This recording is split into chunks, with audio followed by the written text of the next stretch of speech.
Je crois que nous n'avons que trop attendu pour lui demander de nous bénir.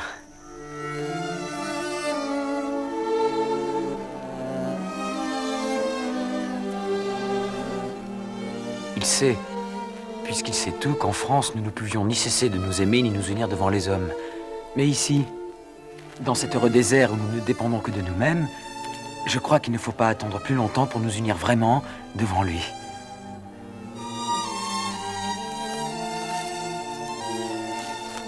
Je ne t'offre rien que je ne t'ai déjà donné. Mais je voudrais te redonner tout, pour toujours, devant l'autel. Tu es tout jeune. Et c'est long, une vie. On change. Ce sont de pauvres amants, Manon, qui ont peur des chaînes indissolubles du mariage. Ceux qui savent qu'ils s'aimeront toujours n'en ont pas peur. Tu ne dis rien? Tu trembles? Trop de bonheur, cela fait peur. Presque un peu mal. Le ciel ne va pas nous punir de vouloir davantage encore. Nous punir de nous mettre en règle avec lui, ma folle? Quelle idée te fais-tu donc du ciel, mécréante?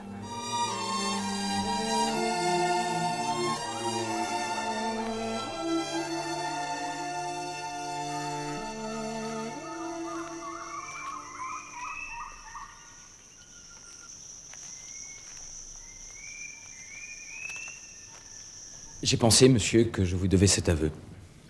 Les volontés sont libres pour l'Église et je suis sûr que monsieur l'aumônier aurait accepté de nous unir secrètement. Mais vous êtes le maître ici, de par le roi et par la bonté que vous m'avez témoignée, qui a fait de vous comme mon second père. Et c'est pourquoi j'ai voulu obtenir votre consentement. Mon cher chevalier, je comprends fort bien comment les choses se sont passées et comment vous avez été amené à nous travestir une vérité qui était déjà dans votre cœur. Il est bon, en effet, que ce scrupule vous soit venu. Et je suis sensible au fait que vous soyez fait un devoir de me demander cette bénédiction. Cette bénédiction que tant de choses vous empêchent de solliciter de monsieur votre père. Je dois réfléchir un peu aux façons d'annoncer la chose. Notre petite ville est ombrageuse. Mais sachez que je vous suis tout acquis. J'assisterai à cette cérémonie pour faire taire les mauvaises langues. Et j'entends même faire la dépense de la fête, car je ne vous ai pas rendu bien riche avec ce que je vous ai offert. Merci, monsieur. Mon père est bien loin de moi, mais il est remplacé maintenant.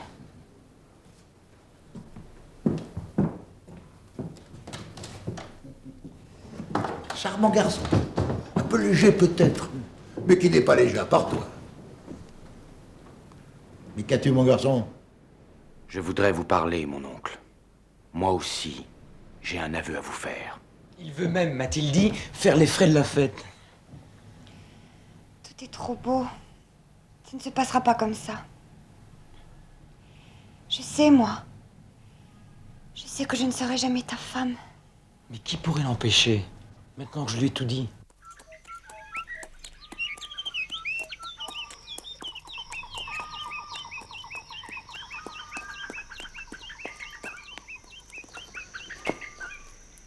Viens ici, petit. Je voudrais voir ton maître. Va lui dire que je suis là.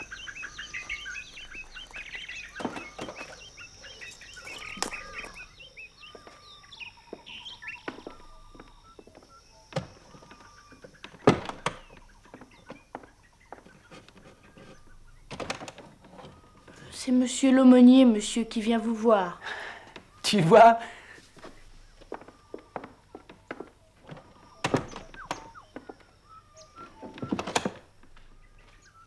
Monsieur, je suis chargé par monsieur le gouverneur de vous signifier qu'il faut renoncer au projet d'union que vous lui avez confié tantôt. Monsieur le gouverneur vous défend d'y penser davantage, car il a d'autres vues sur mademoiselle Lescaut. D'autres vues sur Manon? Et quelle vue, monsieur l'aumônier? Vous n'ignorez pas, monsieur, que monsieur le gouverneur est ici le maître. Mademoiselle Lescaut lui a été envoyée de France par le dernier convoi pour le peuplement de la colonie. C'est à lui de disposer d'elle et de l'attribuer à qui bon lui semble. La croyant unie à vous par les liens sacrés du mariage, il n'y avait point songé jusqu'alors, mais ayant appris de vous-même qu'elle ne l'était point, il a jugé à propos de donner cette personne à son neveu, Monsieur Sinley, qui a de l'attachement pour elle. Sortez, monsieur. Sortez de ma maison. Je vous jure bien que ni le gouverneur, ni Monsieur Sinley, ni la ville tout entière ne pourront impunément porter la main sur ma femme ou sur ma maîtresse, comme il vous plaira de l'appeler. Vous êtes bien hardi, monsieur, et bien impudent. Sortez, monsieur l'aumônier. Vous êtes prêtre et il me répugnerait de vous jeter dehors comme un faquin.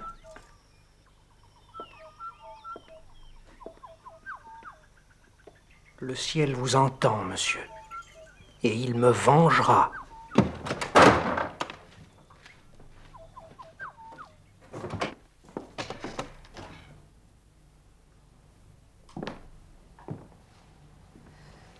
Je te l'avais dit.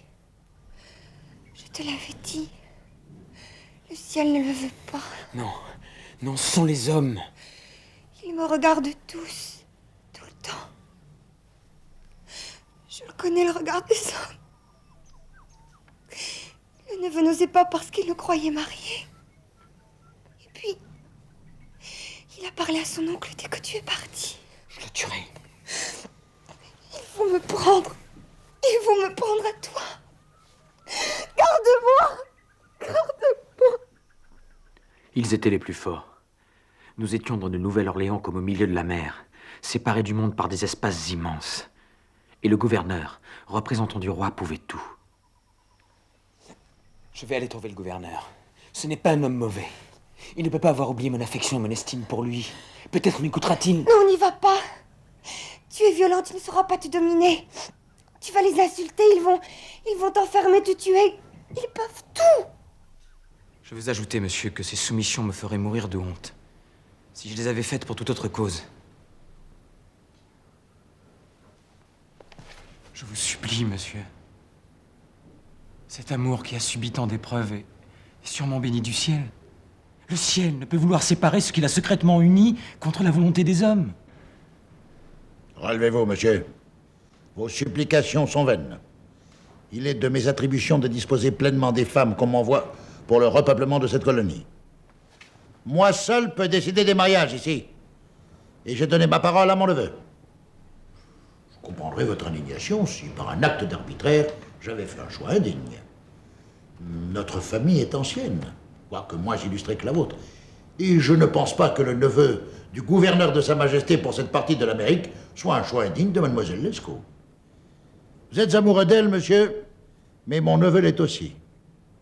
Et c'est lui que j'ai choisi. Ce qui est bien naturel. Je mourrai plutôt. Et vous serez responsable de ma mort. Vous n'êtes pas à un péché près, je le sais, mais je ne veux cependant pas le croire. J'ai donné ma parole, monsieur. Il suffit. Cet entretien est sans objet.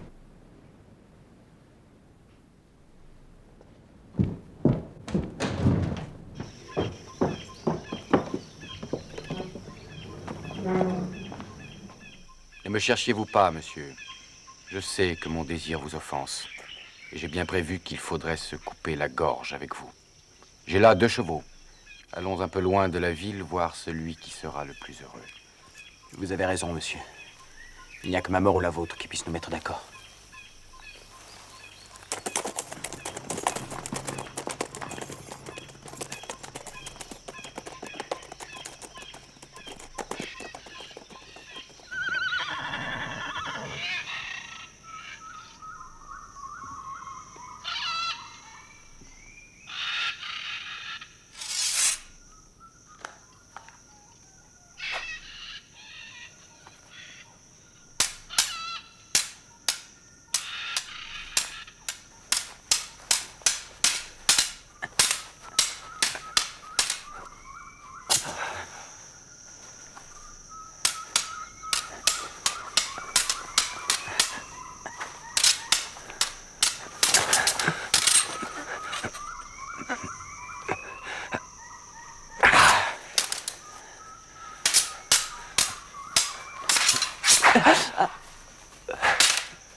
Renoncez, monsieur, et demandez-moi la vie.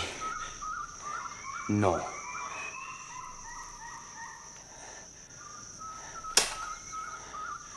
Recommençons alors. Et songez que c'est sans quartier. Il m'attaqua avec une fureur inexprimable. Je dois confesser que je n'étais pas fort dans les armes, n'ayant eu que quelques mois de salle à Paris. Mais l'amour conduisait mon bras.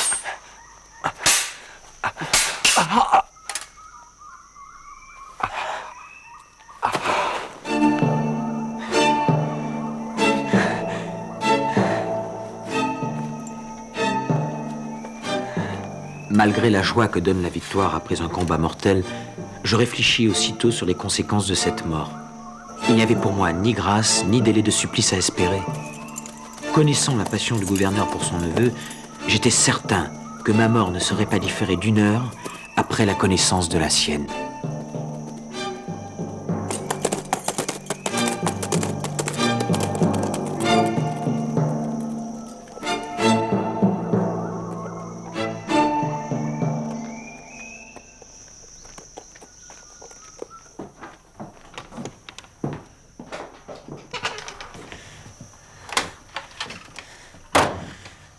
Je l'ai tué.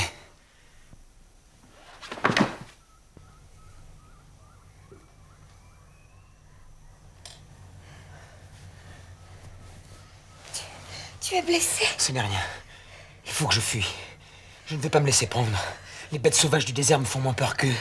Mais toi, tu peux vivre encore. Ils ne pourront rien te faire. Tu es innocente de tout. Non. Pas sans toi. Il faut fuir tous les deux tout de suite. Ils ont peut-être déjà trouvé le corps. Non, nous étions là dans la campagne sur la route du Sud. Viens vite. Nous ne pouvons rien emporter. Tu es couvert de sang. Je te banderai quand nous serons loin. Les petits sont sortis, emportant ce qui reste de provisions dans la cuisine.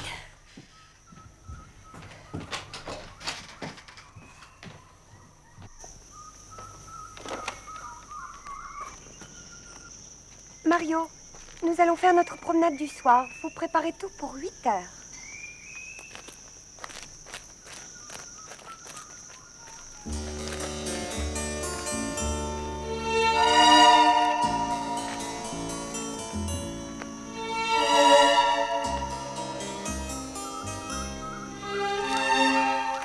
Cache ton bras sous le mien, tu es plein de sang.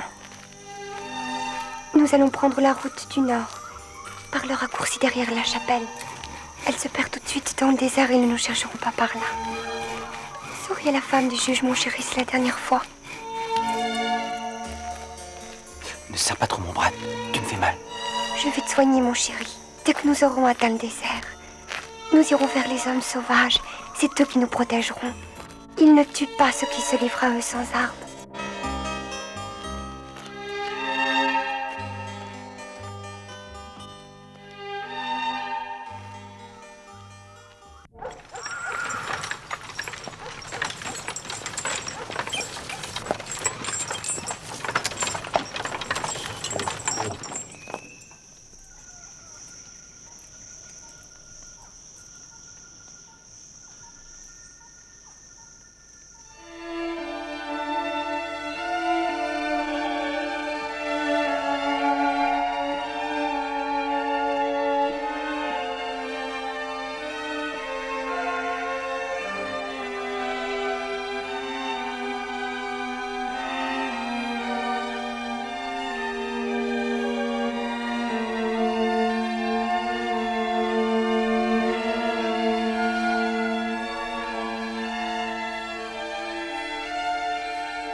plus avancer, mon amour. Arrêtons-nous un peu. Il reste de l'eau? Non. Un peu d'alcool de la bouteille seulement. Tu en veux? Non. Tu crois que nous avons avancé beaucoup? De plusieurs lieues, sans doute. Ça fait 6 heures que nous marchons. S'ils ne trouvent le corps que demain matin, nous serons loin. En tout cas, ils ne penseront pas tout de suite à la route du Nord. Elle ne mène qu'à ces déserts et à ces montagnes. Si nous pouvons les franchir, à quelques journées de marche, derrière, ce sont les possessions anglaises. Ce sont nos ennemis, mais ils nous recueilleront. Et chez eux, nous serons en toute sécurité. Ce sont de très hautes montagnes. Ce sera dur. Mais nous y trouverons de l'eau. Oh, ton bras! Attends. Attends, je vais te penser.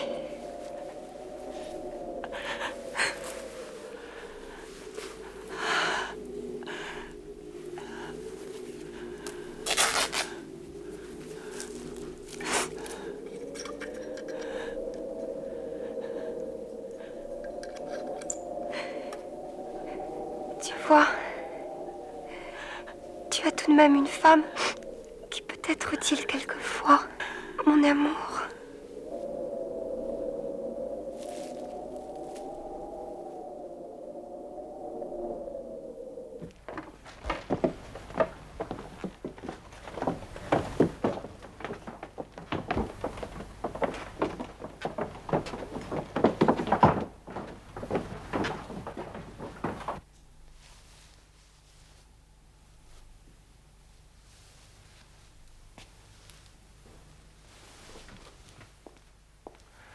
Mon petit,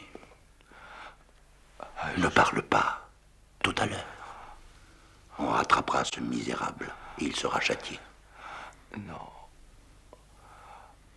Nous nous sommes battus loyalement. J'ai été blessé et désarmé. Il aurait pu prendre ma vie, il me l'a laissée. Et il m'a rendu mon épée. Il a fui. On le retrouvera et on le châtiera. Il n'aurait pas dû te provoquer. C'est moi qui l'ai provoqué. Il ne faut pas le faire parler, monsieur le gouverneur.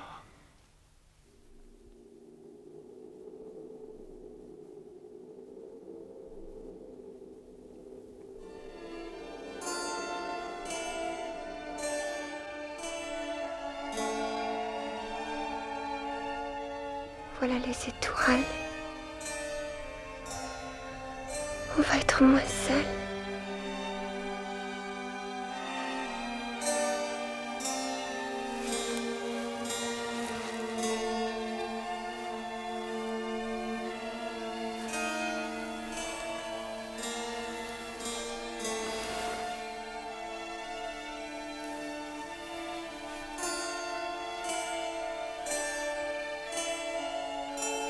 C'est bon.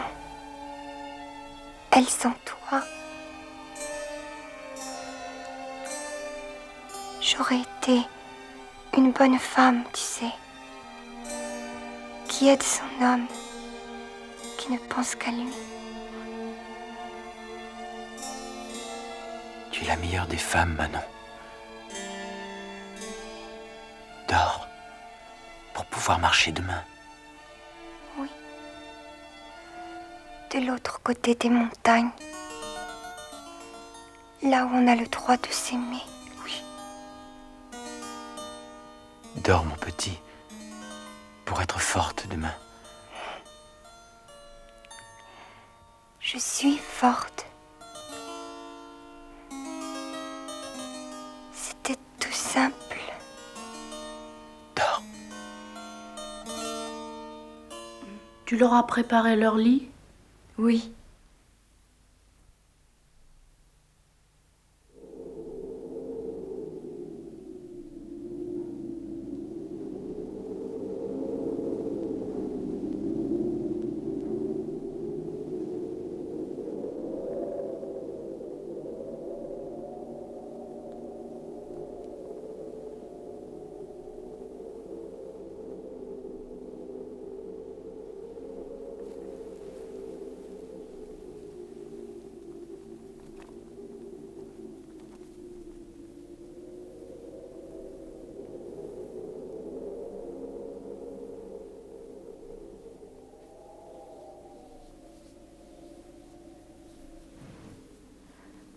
chéri.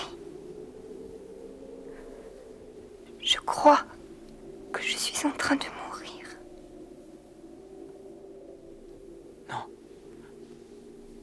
Non, Manon, non. Non, c'est seulement le froid. Je vais te réchauffer. Dans un moment, le soleil sera complètement levé, ce sera le matin. Le matin. C'est le matin. C'est beau. Le matin.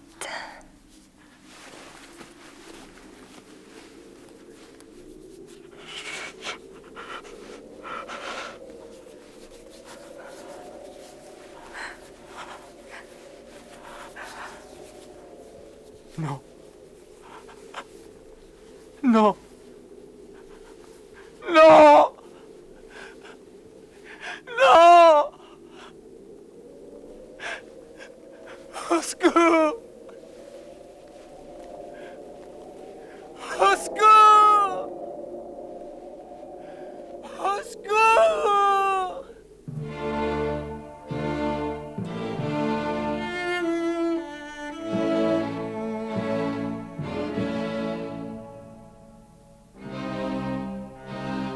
Mon âme ne suivit pas la sienne.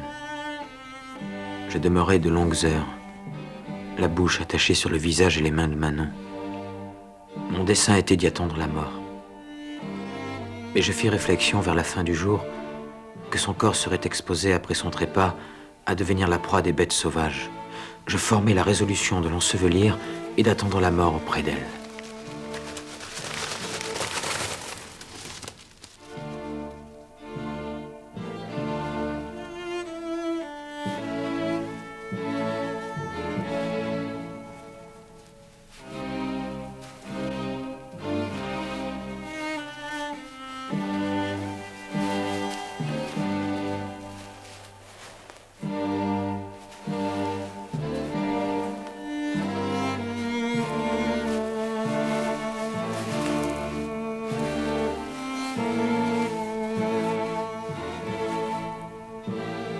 Je ne pouvais me résoudre à fermer la fosse. Enfin, mes forces recommencèrent à faiblir. Et craignant d'en manquer tout à fait, j'ensevelis pour toujours dans le sein de la terre ce qu'elle avait porté de plus parfait et de plus digne d'amour.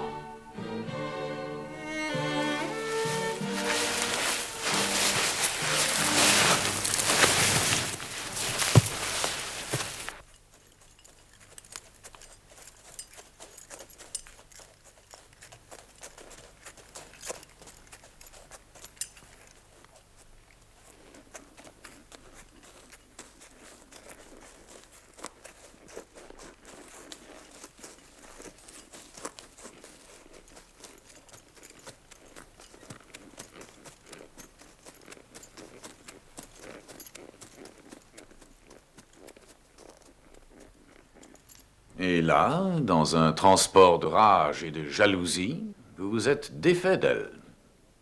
Pourquoi nier ce qui est l'évidence pour tous? Vous ne pouviez pas supporter l'idée de cette union décidée par monsieur le gouverneur, qui l'éloignait de vous pour toujours. Et vous l'avez lâchement tuée. Je vous ai dit et redit qu'elle était déjà à bout de force lorsque nous nous sommes arrêtés. Et au matin, je l'ai trouvée morte à côté de moi de froid et d'épuisement. Croyez-vous que c'est avec un système de défense aussi absurde que vous sauverez votre vie? Je ne veux pas sauver ma vie. Je dis simplement la vérité. Manon est morte. Et vous auriez dû me laisser mourir auprès d'elle. Sinley, dont la générosité de cœur était grande, obtint tout de même ma grâce dans la nuit. Je restai 3 mois malade. Et un des premiers jours où je pus sortir, comme je me promenais solitaire sur la grève, essayant de tromper ma peine,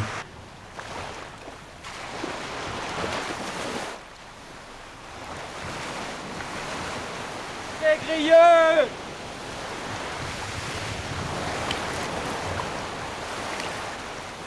Tiberge, Tiberge! Des Grieux!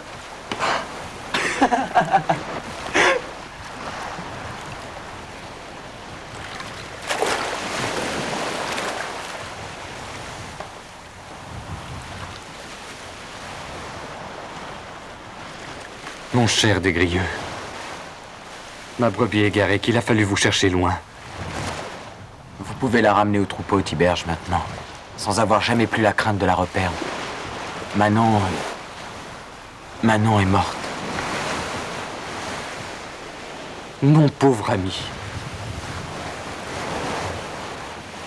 Il pleurait. Mais je sentais en lui, malgré ses larmes, comme une joie secrète et un peu honteuse de penser qu'il n'y avait plus d'obstacle maintenant entre le ciel et moi. Le cœur de ceux qu'on appelle les justes est aussi difficile à sonder que celui des plus misérables pécheurs.